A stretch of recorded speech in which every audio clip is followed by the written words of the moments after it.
Romans chapter 10 verse 9. రోమీలకు రాసిన పత్రిక 10వ అధ్యాయము 9వ వచనము.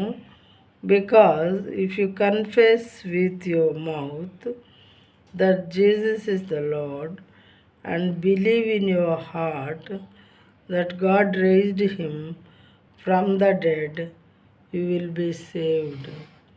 తెలుగులో చూద్దాము.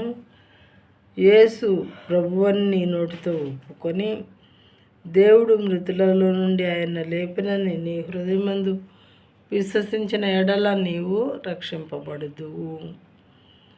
రక్షించబడాలంటే 2 పనులు మనం చేయాలి. ఏంటి అదంటే యేసు ప్రభు అని మన నోటితో ఒప్పుకోవాలంట. రెండోది ఏంటంటే దేవుడు మృతులలో నుండి ఆయన లేపాడు అని మన హృదయంలో విశ్వసించాలి.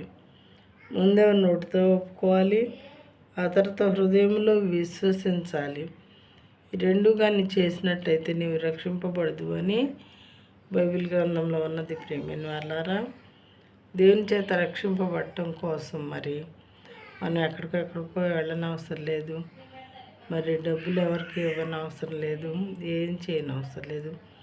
మనమున్న చోటనే మన హృదయంలో ఎవరికి తెలియపోయినా ఎవరికి తెలిసినా మన హృదయంలో దేవునికి, అయ్యా నేను నా హృదయంలో మరి యేసు ప్రభు అని నా నోటితో ఒప్పుకుంటున్నాను, ఆయన దేవుడు మృతుల్లో నుండి లేపాడని నేను హృదయంలో విశ్వసిస్తున్నాను అని దేవునికి చెప్పుకొని నన్ను రక్షించండి తండ్రి అని మనం అడిగినట్లయితే మన హృదయపూర్వకంగా ఈ 2 పనులు చేస్తే దేవుడు మనకు రక్షణను ఇస్తారు. ప్రియమైన వాళ్ళారా, అప్పుడు మన హృదయంలో చాలా వింతైనటువంటి ప్రశాంతత చోటు చేసుకుంటుంది.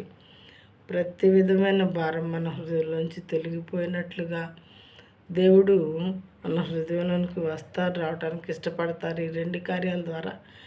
కాబట్టి ప్రశాంతమైనటువంటి మనసు మనకు ఉంటుందన్నమాట.